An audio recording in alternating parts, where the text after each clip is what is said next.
अस्सलाम वालेकुम। Registered dietitian आज आपके लिए एक नया टॉपिक लेकर आए हैं जो कि nutritional requirement for children age 5 to 12 years means वो बच्चे जो स्कूल गोइंग हैं उनके बारे में आज हम बात करेंगे।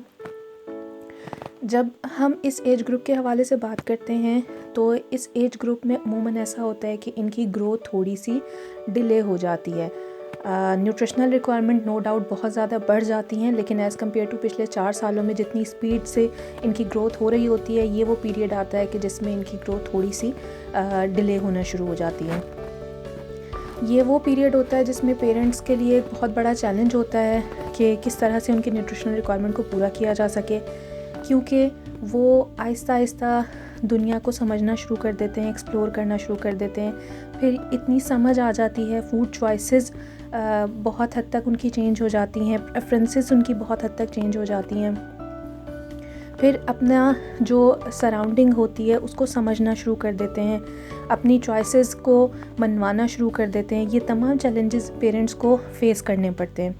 आज हम इन्हीं टॉपिक्स के ऊपर बात करेंगे कि कैसे इनकी न्यूट्रिशनल रिक्वायरमेंट को कौन कौन से फूड सोर्सेज के ज़रिए पूरा किया जा सकता है। सबसे पहले आज हम बात करेंगे, ये इस सीरीज़ का पार्ट 1 है जिसके अंदर हम कैल्शियम के बारे में बात करेंगे और क्या क्या चैलेंजेस पेरेंट्स फेस करते हैं वो बात करेंगे।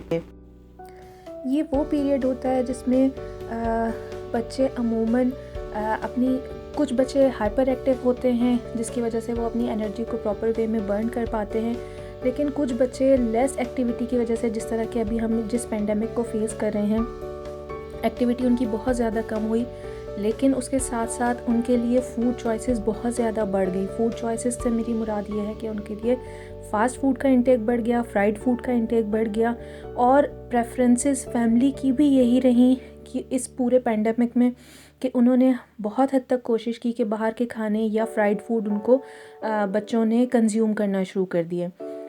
एक अमूमन क्वेश्चन आता है पेरेंट्स स्पेशली मदर्स की तरफ से कि हमारा बच्चा कुछ खाता नहीं है। ऐसी बात हरगिज़ नहीं है कि कुछ नहीं खाते बच्चे। उनको जब आप प्री लोड्स ऑफ़र कर देंगे, प्री लोड से मेरी मुराद ये है कि वो स्नैक्स, मिसाल के तौर पे चिप्स हैं, पैकेट के बिस्किट्स वगैरह हैं, या कोई भी ऐसी चीज़, कोई सॉल्टिश क्रैकर्स हैं, कोई स्नैक्स हैं, जब बच्चा वो खा रहा है तो ये बात आप बिल्कुल भूल जाइए कि प्रॉपर ग़िज़ा वो लेगा। जब वो प्री लोड्स ले रहा है, अपना उसका पेट भर रहा है, उसकी न्यूट्रिशनल रिक्वायरमेंट पूरी नहीं हो रही लेकिन उसका पेट भर रहा है। फिर दूसरी एक बहुत बड़ी मिस्टेक होती है, बच्चे ब्रेकफास्ट स्किप करते हैं। जब बच्चों के अंदर ये हैबिट डेवलप हो जाती है कि वो ब्रेकफास्ट स्किप करेंगे तो उनके लिए प्रॉब्लम्स स्टार्ट हो जाती हैं।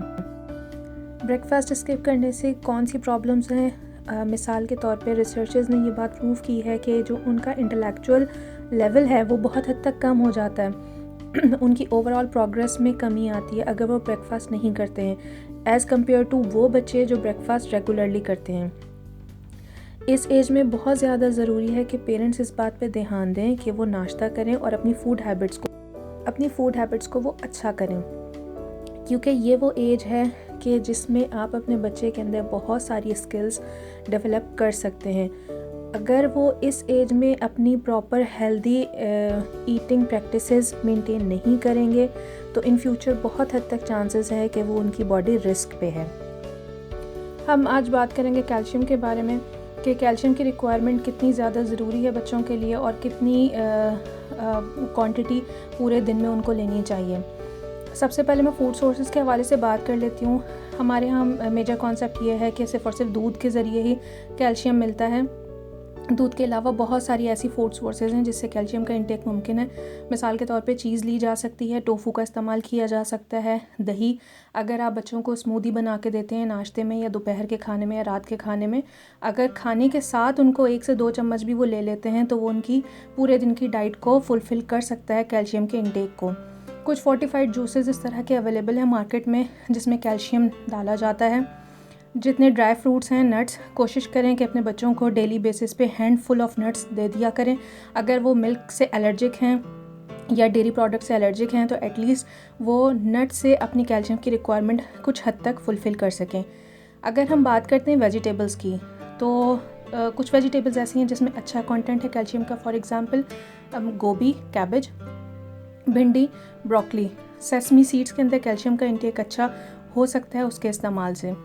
एक मछली आती है जिसको सार्डीन कहा जाता है, अगर आपको इजीली किसी अच्छे सुपरमार्केट से मिल जाती है, वो उसको फुल बोन के साथ कुक किया जाता है, तो कोशिश करें कि उसके सैंडविचेस बच्चों को बना के इंट्रोड्यूस करवाएं, या किसी भी फॉर्म में अगर बच्चा करी फॉर्म में ले लेता है तो वो उनको इंट्रोड्यूस करवाएं। फ़िश का इंटेक बच्चों के लिए ज़रूरी है। ये बात बतानी इस वक्त यहाँ पे इसलिए ज़रूरी नहीं है क्योंकि हम सब जानते हैं कि कैल्शियम हड्डियों के लिए बहुत ज़्यादा ज़रूरी है। अब बच्चों का इंटेक पूरे दिन में कितना होना चाहिए, कितनी एटलीस्ट सर्विंग्स होनी चाहिए ताकि उनकी बॉडी की जो रिक्वायरमेंट है कैल्शियम की वो पूरी हो सके। कम से कम कोशिश की जाए दिन में 3 सर्विंग्स बच्चों को कैल्शियम के हवाले से दी जाए, जिसमें कोई भी डेयरी प्रोडक्ट्स हो सकते हैं, वेजिटेबल्स हो सकती हैं, टोफू हो सकता है, या आप उनको नट्स की फॉर्म में दे सकते हैं। सुबह नाश्ते में ज़रूर कोशिश करें कि 1 सर्विंग उनको दे दी जाए, या अगर नाश्ते में नहीं ले रहे हैं तो एज अ स्नैक वो कोई ना कोई ऐसा सैंडविच जिसके अंदर ये वेजिटेबल्स ऐड की जाए या फ़िश ऐड की जाए या चीज़ स्प्रेड उनको बना के दे दिया जाए। या और दूसरा ऑप्शन ये है कि शाम में चाय के टाइम पे या स्नैक टाइम पे, जो भी उनका स्नैक टाइम है, उस टाइम पे उनको वेजिटेबल स्टीम करके या स्टर फ्राई करके अच्छा उसका फ्लेवर बना के दे दी जाए। तमाम पेरेंट्स को अपने बच्चों की फ़ूड चॉइसेस का बेहतरीन तरीके से पता होता है। अगर आप लोगों को लगता है कि आपका बच्चा बहुत ज़्यादा चूज़ी और पिकी है तो उसमें कोशिश ये करें कि उसके टेस्ट के अकॉर्डिंग चीज़ों को मैनिपुलेट करना शुरू कर दें ताकि एटलीस्ट वो अपना इंटेक बेहतर कर सकें।